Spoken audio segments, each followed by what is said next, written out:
On Thanksgiving Day, my millionaire son visited me and asked, "Did you like the lake house I gave you, Mom?" In shock, I replied, "What house?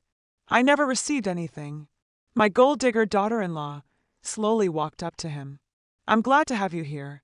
Follow my story until the end and comment the city you're watching from, so I can see how far my story has reached." I never expected that a simple question on Thanksgiving would shatter everything I thought I knew about my life. For the past 2 years, I'd been struggling to make ends meet on my janitor's salary, rationing my blood pressure medication, and wearing the same worn coat through 2 harsh winters. But I told myself it was temporary, that things would get better. My son David had built an empire from nothing. At 35, he owned a successful tech consulting firm that employed over 200 people. I was proud of him, even though our conversations had become brief phone calls about business meetings and client dinners. After his father died 3 years ago, David threw himself into work, and I understood. Grief affects everyone differently. The house felt different that Thanksgiving morning. I'd spend hours preparing his favorite dishes, even though the grocery bill would mean skipping lunch for the next week. My small kitchen barely contained all the pots and pans, but I wanted everything perfect for his visit. It had been 4 months since I'd seen him in person. When David walked through my front door, I was struck by how expensive everything looked. His watch, his shoes, even his casual sweater probably cost more than my monthly rent. Behind him walked Victoria, his wife of 3 years. She wore a cream-colored coat that looked like it belonged in a magazine. Her blonde hair perfectly styled despite the November wind. "Mom, the house smells incredible," David said, hugging me briefly before stepping back to help Victoria with her coat. She smiled at me, that polished smile she always wore, but her eyes seemed to be calculating something. We sat down to dinner, and I listened as David talked about expanding his business to the West Coast. Victoria chimed in occasionally, mentioning their recent trip to Europe and the renovations they were planning for their home. I nodded and smiled, even though each detail reminded me of the growing distance between my life and theirs. Then, as I was serving the pumpkin pie, David leaned back in his chair and smiled. "Mom, I've been meaning to ask you something that's been on my mind." I sat down the pie server, giving him my full attention. "How are you enjoying the lake house I gave you 2 years ago? I know you've always loved being near the water." The words hit me like ice water. I stared at him, my mouth slightly open, trying to process what he just said. Lake house. I felt my heartbeat quicken as confusion washed over me. "What lake house, honey? I never received any lake house." David's smile faltered. He glanced at Victoria, who had gone very still beside him. "The house on Lake Morrison. I had it transferred to your name for your birthday 2 years ago. Don't you remember?" I shook my head slowly, feeling dizzy. "David, I would remember receiving a house. I've never gotten anything like that. Are you sure you're not thinking of someone else?" Victoria suddenly stood up, her napkin falling to the floor. "Oh, I just remembered," she said, her voice slightly higher than usual. "I need to make a phone call about tomorrow's appointment. Excuse me." She walked quickly toward the kitchen, pulling out her phone, but something about her movement felt wrong, urgent in a way that made my stomach clench. David was frowning now, his businessman's mind clearly trying to solve a puzzle. "Mom, that's impossible. I specifically had my assistant handle all the paperwork. The deed should have been mailed to you, and there were supposed to be monthly maintenance payments set up, too." Monthly payments. I felt my legs weaken. "What monthly payments?" "The $1,500 I've been sending you every month to help with expenses. My assistant assured me you were receiving everything." The room seemed to tilt. $1,500 a month for 2 years. That was $36,000. Enough to have changed everything for me. Enough to buy the medications I needed, to fix my car, to not worry about every grocery purchase. I gripped the edge of the table. "David, I swear to you, I haven't received any monthly payments. I've been struggling to pay for my blood pressure medication. Last month, I had to choose between groceries and my electric bill." David's face went white. He stood up abruptly, his chair scraping against the floor. "That's impossible. I have receipts, bank transfers. Everything should be documented." From the kitchen, I could hear Victoria's voice, low and urgent, though I couldn't make out the words. My hand started trembling as the full weight of the situation began to settle over me. "Show me!" I whispered. Show me the paperwork. David was already pulling out his phone, scrolling through emails with increasing desperation. I have copies of everything at home, the deed transfer, the payment confirmations. Mom, if you haven't been getting this money, then where has it been going? We both turned toward the kitchen at the same moment. Victoria's voice had stopped. The silence felt heavy, guilty. I stood up on unsteady legs and walked toward the kitchen doorway. Victoria was standing with her back to us, phone pressed to her ear, but she wasn't talking anymore. When she heard our footsteps, she spun around, her face flushed. Everything okay? David asked, but his tone had changed. It was the voice he used in business meetings when he suspected someone wasn't being truthful. Victoria's smile looked strained. Of course, just confirming our dinner plans for tomorrow. But I could see it now, the guilt written across her features, the way she couldn't quite meet my eyes, the nervous way she was fidgeting with her wedding ring.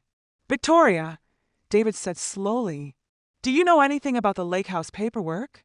You helped coordinate with my assistant on several things around that time. The silence that followed felt endless. Victoria's mouth opened and closed, but no words came out. In that moment, looking at her face, I knew somehow, some way, she had taken what was meant for me. The Thanksgiving I'd worked so hard to make perfect was about to become the day my family fell apart. The silence in my small dining room stretched like a taut wire ready to snap. Victoria stood frozen in the kitchen doorway, her perfectly manicured hands clasped so tightly that her knuckles had turned white. David was staring at his wife with an expression I'd never seen before, a mixture of confusion and growing suspicion. Victoria, I said quietly, my voice steadier than I felt. Where is my lake house? She swallowed hard, her eyes darting between David and me. There must be some misunderstanding. Maybe the paperwork got lost in the mail. Or perhaps there was an error at the bank. But even as she spoke, I could see the lie forming in her eyes. After working as a janitor for 15 years, cleaning offices late at night, I'd learned to read people. You see a lot when you're invisible to most folks, when they talk around you like you're not there. Victoria was lying, and she wasn't very good at it. David pulled out his phone again. I'm calling Rebecca, my assistant. She handled all of this personally. No, wait, Victoria said quickly, stepping forward. Maybe we should discuss this privately first. Your mother has been through a lot, and I don't want to upset her more if this is just a simple mix-up. I felt a cold anger building in my chest. Upset me more. I'd been living on crackers and peanut butter for dinner most nights while she wore designer clothes and took European vacations. But I kept my voice calm. Victoria, honey, I think we're past worrying about upsetting me. I need to know where my house is. David was already dialing. Within seconds, I heard a woman's voice on the other end. Rebecca, it's David. I need you to pull up the paperwork for the lake house I purchased for my mother 2 years ago. There was a pause. Then Rebecca's voice became clearer as David put the phone on speaker. Of course, Mr. Harrison. The property at 1247 Lake Morrison Drive. The deed was transferred to Margaret Harrison on November 15th, 2 years ago. I have copies of all the signed documents. My heart pounded. That was my name, my address for the paperwork, but I had never signed anything. And the monthly payments? David asked. All processed as requested. $1,500 transferred on the first of every month to the account you specified. Account holder named Margaret Harrison. Routing number ending in 4782. I felt the blood drain from my face. I don't have an account ending in 4782. My account ends in 9156. David's eyes snapped to Victoria. Rebecca, can you read me the full account number? As Rebecca rattled off the numbers, I watched Victoria's face crumble. It wasn't my account. It wasn't even close. Rebecca, David said, his voice dangerously quiet. Who provided you with this account information? Your wife, sir. Mrs. Harrison called me in December 2 years ago and said there had been a change in your mother's banking information. She provided the new routing and account numbers and asked me to update all the records. The phone slipped slightly in David's hand. Victoria made a small, desperate sound in the back of her throat. And the deed, David continued. Where was it supposed to be mailed to? The address Mrs. Harrison provided. Let me see. 847 Maple Street, apartment 2B. I'd never lived on Maple Street. I'd been in the same small house for 10 years. David hung up the phone, and the silence that followed was deafening.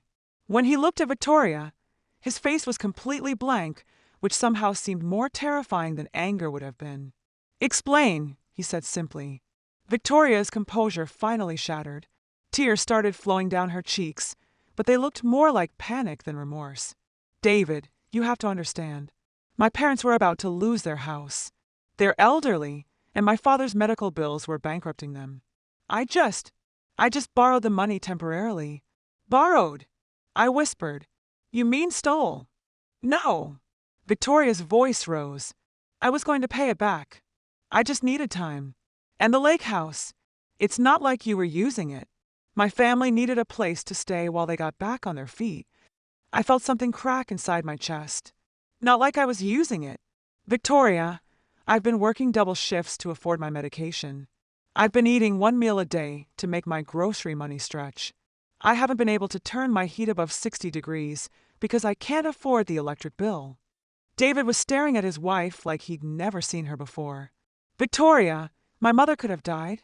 What if she'd had a medical emergency and couldn't afford treatment?" "But she didn't," Victoria said desperately. "She's fine. She's healthy. My father has diabetes and heart problems. He needed the money more." The callousness of her words hit me like a physical blow. Fine, healthy. I thought about the nights I'd lain awake, chest tight with stress, wondering how I'd pay for my next prescription. The times I'd stood in the grocery store, calculator in hand, putting items back because I couldn't afford them. "Where is my house now?" I asked, my voice barely above a whisper. Victoria wiped her nose with the back of her hand, her designer makeup smearing. "My parents are living there. And my brother's family. They've been renovating it, making improvements with my money," David said flatly. Victoria nodded miserably. I sank into my chair, feeling suddenly exhausted.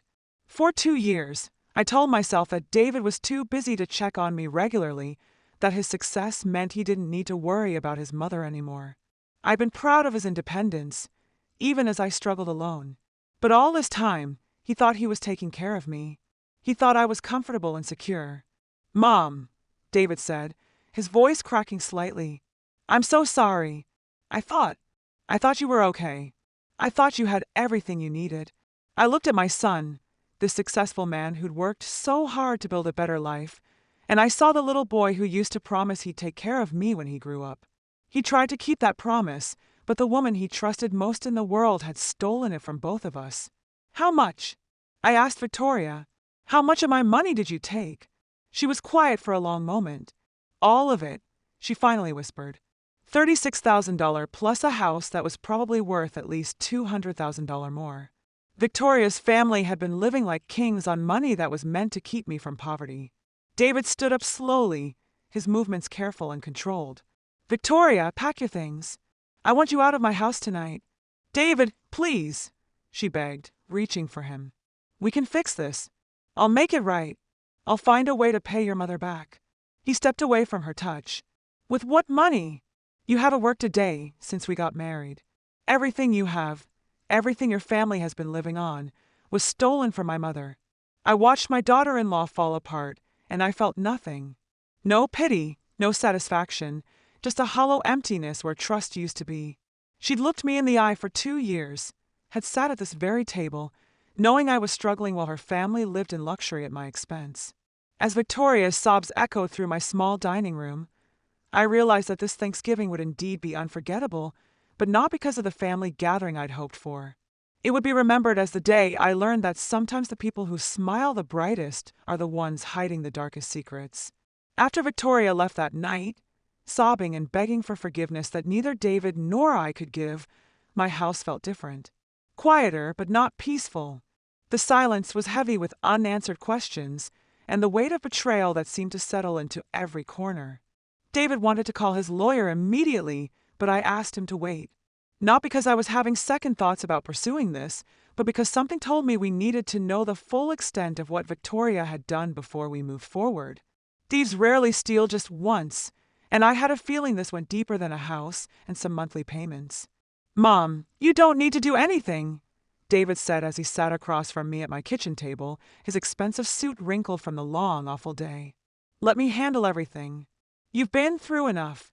But I shook my head. For 2 years, I'd been the victim of Victoria's lies. I'd been helpless, unknowing, while she systematically robbed me of what little security I might have had. Now I knew the truth, and I wasn't going to sit back and let others handle my business. I need to see it all, I told him. Every document, every bank record, every piece of paperwork. I need to understand exactly what she did to me. The next morning, after David went home to change clothes and gather documents, I called in sick to work for the first time in 2 years. Mrs. Henderson, my supervisor, was surprised but understanding when I told her I had a family emergency. If only she knew. David returned with boxes of paperwork and his laptop. We spread everything across my small dining table, the same table where Victoria had sat just hours before, playing the role of the concerned daughter-in-law while hiding her crimes. The first document we examined was the deed to the lake house. My signature was there, clear as day, on a document I'd never seen before. But as I stared at it, something seemed off. "This isn't how I sign my name," I said, pointing to the signature. "Look at the M in Margaret. I always make it with a little loop at the top, but this one is just straight lines." David pulled out his phone and took a picture of the signature, then found an old birthday card I'd signed for him last year. The differences were subtle, but clear once you knew what to look for. "She forged your signature," he said, his voice flat with anger. We kept digging. The bank records showed that the monthly payments had been going to an account that was indeed in my name, but at a bank I'd never done business with. Someone had opened an account using my personal information. "I need to see this account," I said. David called the bank, but they wouldn't give him information over the phone since he wasn't an account holder. So, we drove there together, my hands shaking as I walked into the marble lobby of First National Bank with my driver's license and social security card. The account had been open 2 years, and 1 month ago, just weeks before the first payment was supposed to go to me.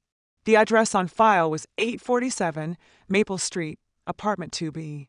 The same address Rebecca had mentioned. The phone number listed wasn't mine either. "Ma'am," the bank representative said, looking confused as she scrolled through the records. "You've never actually been in this branch before, have you?" "No," I said firmly. "I've never been here in my life." She showed us a signature card from when the account was opened. The same fake version of my name, signed by someone who wasn't me. "This is identity theft," the representative said, her voice concerned. "You need to file a police report immediately." But we weren't done yet. David had brought copies of all his financial records related to my care. And as we sat in the bank's customer service area, a more complete picture began to emerge. The monthly payments were just the beginning. David had also been sending additional money for my medical expenses, money I'd never seen. $500 when he thought I needed new glasses, $800 for what he believed was dental work, $1,000 last Christmas as a bonus. Every single payment had gone to the fake account. "How much?" I asked, though I was afraid to hear the answer. David's fingers moved across his phone's calculator. His face went pale. $43,000. Over 2 years, she stole $43,000 from you. I felt dizzy. $43,000 was more money than I'd ever had in my life. It was enough to have changed everything, to have given me security and comfort in my older years instead of the constant stress of living paycheck to paycheck. We drove to 847 Maple Street next. It was a rundown apartment complex on the other side of town, the kind of place with flickering neon signs and broken concrete steps. Apartment 2B was empty, with a "for rent" sign in the window. She probably rented it just long enough to establish the fake address, David said, his jaw tight with anger. But I was thinking about something else. David, how did she get my personal information? My social security number, my date of birth, all the details she'd need to open that account. He was quiet for a moment. "From our house. I keep copies of important family documents in my home office." She would have had access to everything. The betrayal cut deeper with each new revelation. Victoria hadn't just seen an opportunity and taken it. She planned this carefully, systematically stealing my identity and my money while living in my son's house, eating at his table, pretending to love him. That evening, as we sat in my living room, surrounded by evidence of Victoria's crimes, David looked at me with tears in his eyes. Mom, I'm so sorry. I trusted her completely. I never thought to verify that you were receiving the money because she was the one who suggested I send it in the first place.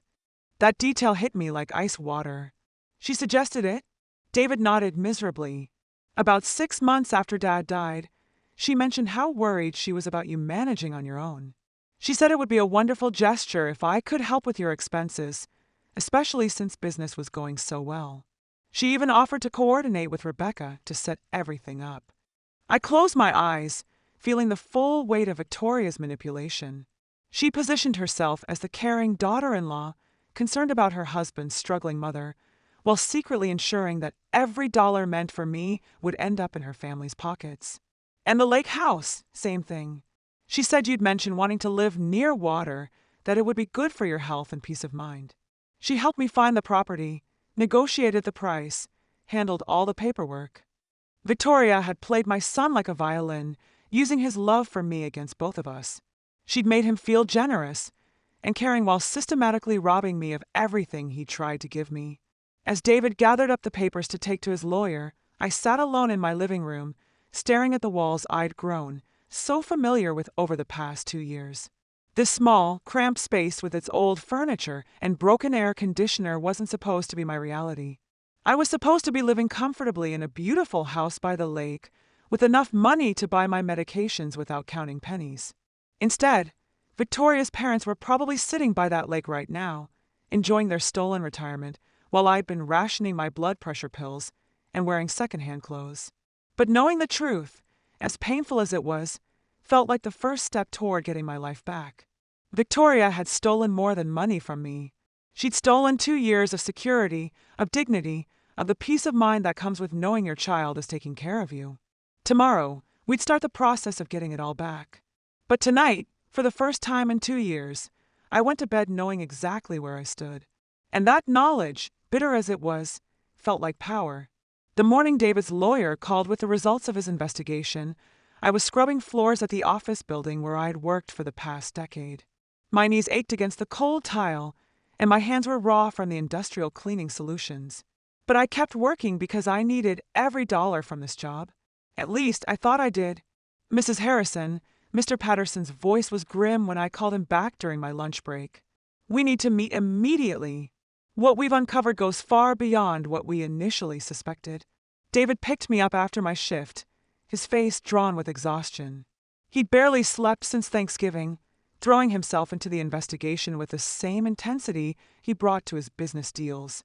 But this wasn't business. This was personal, and it was destroying him. At the lawyer's office, we sat across from Mr. Patterson as he laid out a file thick with documents. Victoria didn't just steal from you, Mrs. Harrison. She's been running what amounts to a small-scale fraud operation using your identity. The room seemed to tilt. As he explained, Victoria had used my personal information to open not just the one bank account, but 3 separate accounts at different banks. She'd applied for credit cards in my name, taken out a small loan, and even filed false tax returns claiming me as a dependent while reporting income I'd never earned. The IRS has been trying to contact you about discrepancies in your tax filings, Mr. Patterson continued.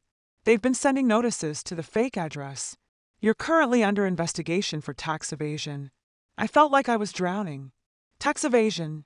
But I file my taxes honestly every year. We know that now, but the IRS doesn't. Victoria has been reporting that you received the money David sent. Money that you never actually got.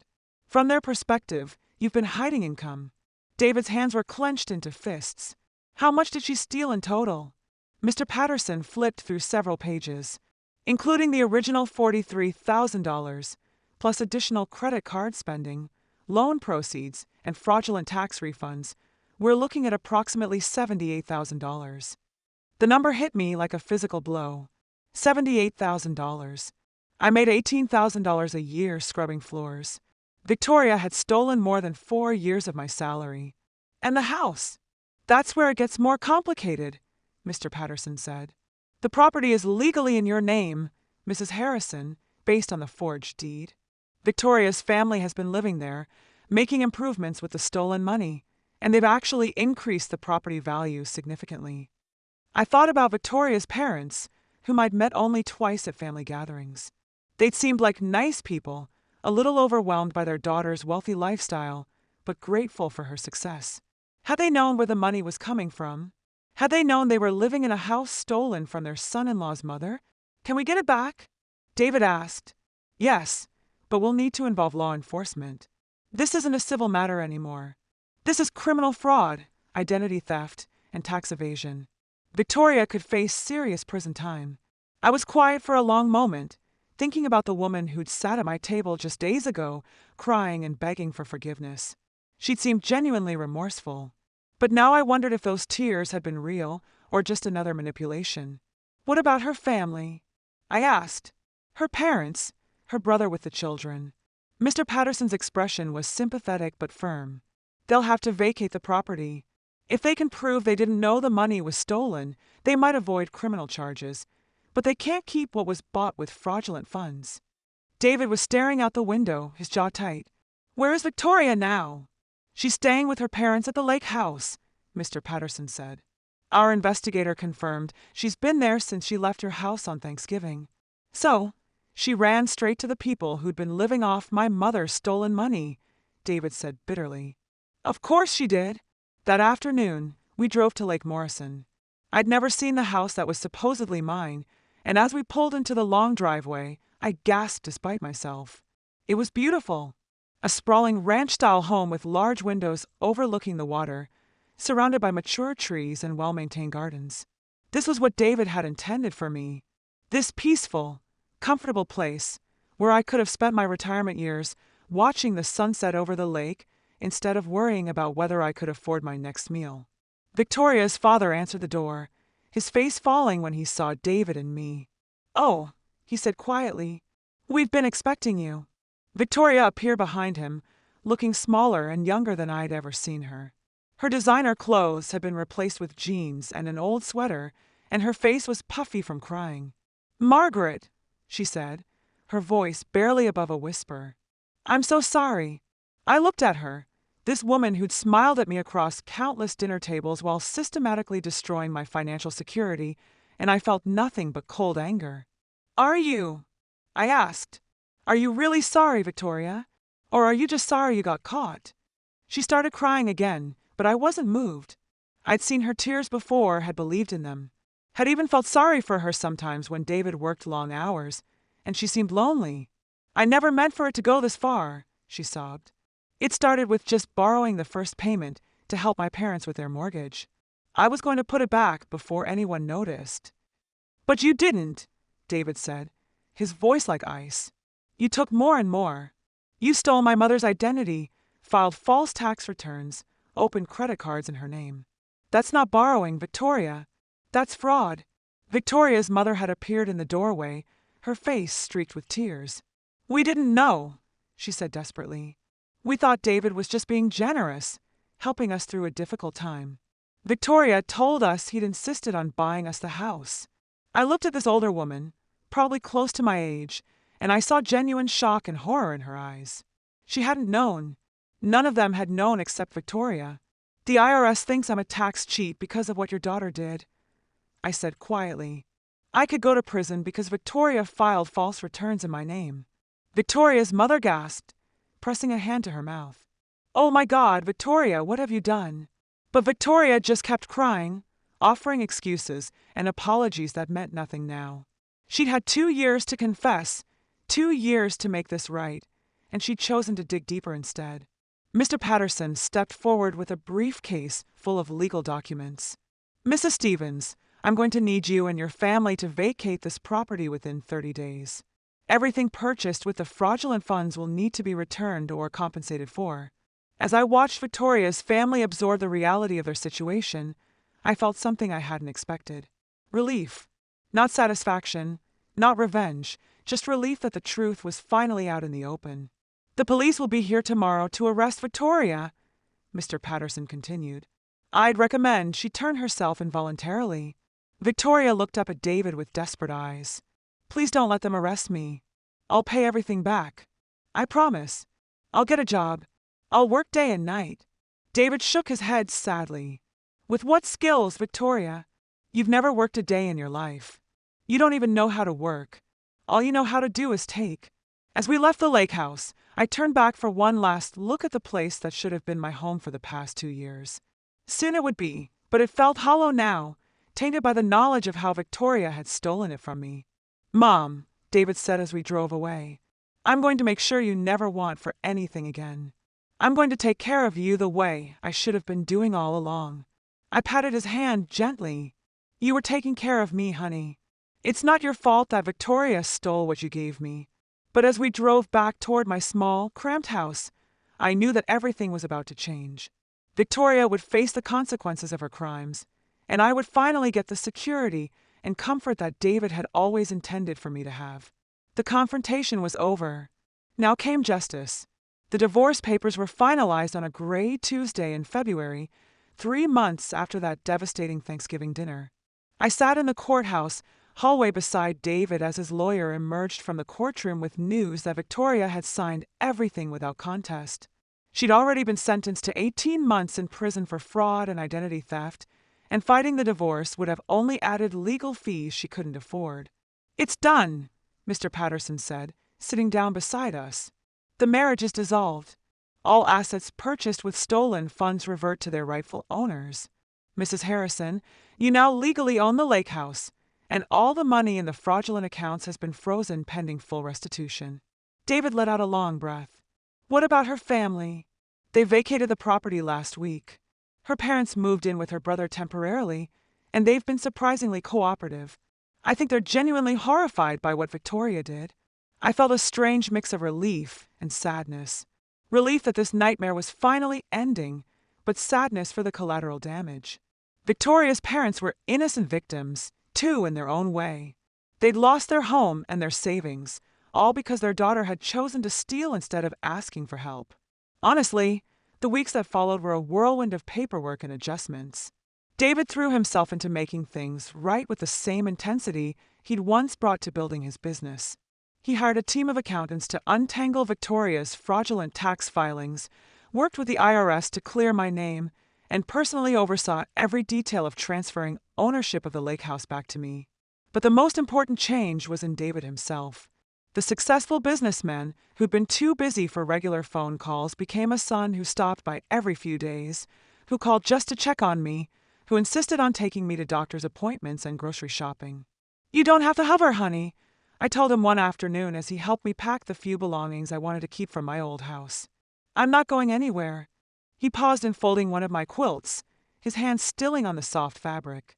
Mom, I missed 2 years of your life because I was stupid enough to trust Victoria completely. I'm not missing anymore. I understood his guilt, even though I didn't think he deserved it. Victoria had been a master manipulator, playing on his love for me to hide her crimes.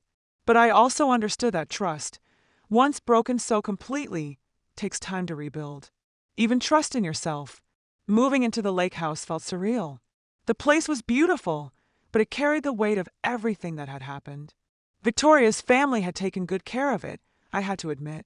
The gardens were well maintained, the house was clean and updated, and they'd even added a screened porch overlooking the water that I fell in love with immediately.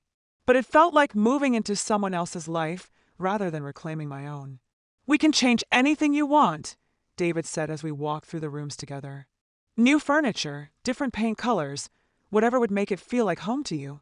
I appreciated his thoughtfulness, but I wasn't sure new curtains would erase the knowledge that Victoria's father had sat in this living room for 2 years, reading his morning paper, while I'd been rationing my medication 50 miles away.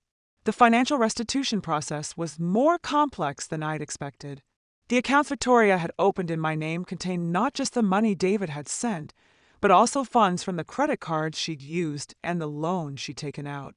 Untangling what belonged to whom required forensic accounting and months of documentation. The good news, my new financial advisor explained, is that when all is said and done, you'll have not just the original money your son sent, but also accumulated interest and some additional compensation for the identity theft. We're looking at approximately $95,000 once everything is recovered. $95,000. I'd never imagined having that kind of money. It was enough to live comfortably for years, to never worry about choosing between groceries and medication again, to actually enjoy my retirement instead of working until my body gave out. But the money felt strange in my hands, tainted by the knowledge of how it had been stolen and recovered. I found myself almost missing the simplicity of my old life, where I knew exactly where I stood, even if that place was barely getting by. The hardest part was dealing with the community's reaction. In a town the size of ours, Victoria's arrest and trial had been front-page news. Everyone knew what she'd done, and by extension, everyone knew that I'd been the victim of an elaborate fraud scheme. People's reactions varied wildly. Some were sympathetic, offering help and expressing outrage on my behalf. Others seemed almost suspicious, as if they couldn't believe I hadn't known what was happening. A few made comments that suggested they thought I should be grateful for the attention, as if being defrauded was somehow better than being ignored. The worst were the people who acted like I'd won the lottery instead of having my identity stolen. "Well, at least it all worked out in the end," one neighbor said cheerfully. "Now you're sitting pretty by the lake." I wanted to shake them, to explain that having your daughter-in-law systematically steal your identity and rob you for 2 years isn't something that just works out. That the money and the house came with the knowledge that someone you trusted had viewed you as nothing more than a source of funds to exploit. But I kept my mouth shut and focused on rebuilding my life. The first night I spent alone in the lake house, I sat on the screened porch with a cup of tea, watching the sunset over the water. The view was beautiful, peaceful in a way I'd never experienced before. But I felt oddly detached from it, as if I were a guest in someone else's dream. My phone rang, and David's name appeared on the screen. He'd been calling every night since I'd moved in, checking to make sure I was settling in okay. "How are you feeling, Mom?" I looked out at the lake, trying to find words for the complicated mix of emotions churning inside me. "Grateful," I said finally, "and sad and angry and confused, sometimes all at the same time." "That sounds about right," David said softly. "You know, I've been thinking about what Victoria said that last day, about how she never meant for it to go so far." I remembered her tears, her desperate apologies. "What about it?" "I think she was telling the truth about that part. I think she really did start small and then couldn't stop. But that doesn't make it better, does it? If anything, it makes it worse. She had dozens of opportunities to confess, to make it right, and she chose to dig deeper every single time." He was right. Victoria's initial crime might have been impulse or desperation, but everything that followed had been calculated deception.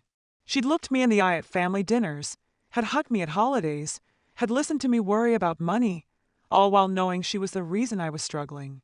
"I keep thinking about how proud she seemed," I said, when she talked about her family's renovations to the house, the improvements they were making. She was proud of what they'd accomplished with my stolen money. "She wasn't just stealing from you, Mom. She was stealing from both of us. She stole the relationship we should have had these past 2 years, the peace of mind I thought I was giving you." After I hung up with David, I walked through the house that was finally legally, undeniably mine. It was beautiful, comfortable, everything I could have wanted. But it would take time before it felt like home instead of evidence of a crime. I settled into the master bedroom that night, in a bed that was mine, in a house that was mine. With enough money in the bank to last me the rest of my life, I should have felt triumphant. Instead, I felt exhausted. But as I drifted off to sleep to the gentle sound of water lapping against the shore, I realized that exhaustion wasn't necessarily a bad thing. It was the exhaustion that comes after a long, difficult journey is finally over. Tomorrow, I could begin the work of making the stolen dream into something that truly belonged to me. 1 year later, I stood in the same screened porch where I'd spent that first confused night. But everything had changed. The space that had once felt foreign now wrapped around me like a comfortable embrace. I'd replaced Victoria's family's furniture with pieces that spoke to me, added plants that I'd chosen myself, and hung photos that told the story of my real life rather than someone else's stolen dream. The morning routine I developed had become sacred to me. Coffee on the porch as the sun came up over the lake, watching the water change colors with the light. It was a luxury I'd never imagined I'd have, this peace, this time to simply exist without the constant weight of financial worry. David's car pulled into the driveway, right on schedule for our weekly breakfast together. This tradition had started months ago, after his initial guilt-driven hovering had settled into something more natural. We'd both learned to navigate this new relationship, one built on honesty rather than the false foundation Victoria had created.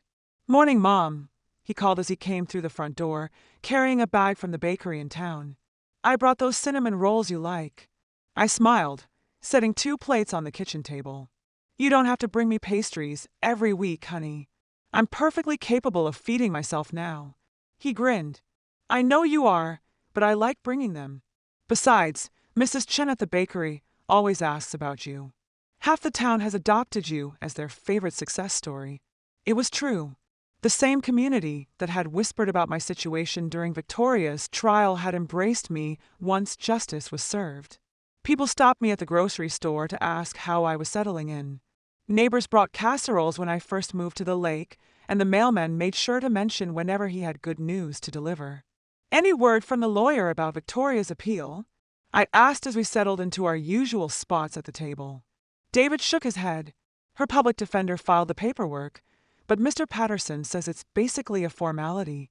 The evidence was too overwhelming, and she pleaded guilty to everything. She'll serve her full sentence." 18 months had seemed like such a short time when the judge announced it.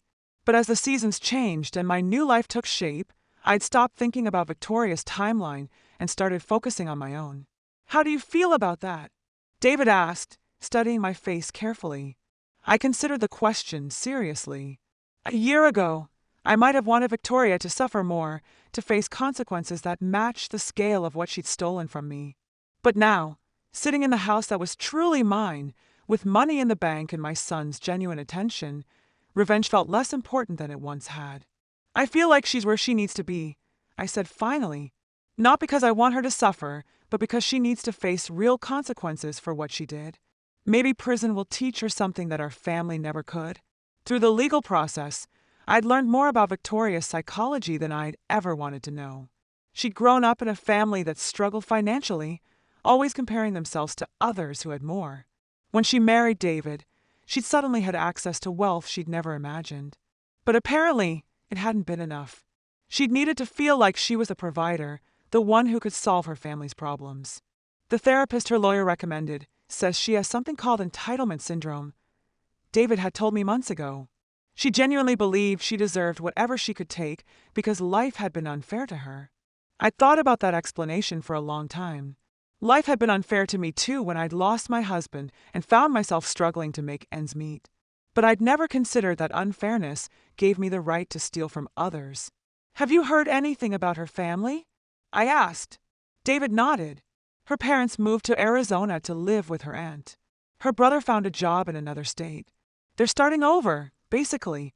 I felt a pang of sympathy for them. Victoria's crimes had destroyed more lives than just mine. Her parents had lost their home and their savings. Her brother's children had been uprooted from their schools and friends, all because Victoria had chosen theft over honesty. "I've been thinking about writing them a letter," I said. David's eyebrows rose. "Really? What would you say?" "That I don't blame them, that I hope they're doing okay." I paused, stirring sugar into my coffee. Victoria made her choices, but they didn't deserve to pay for them. We sat in comfortable silence for a while, looking out at the lake.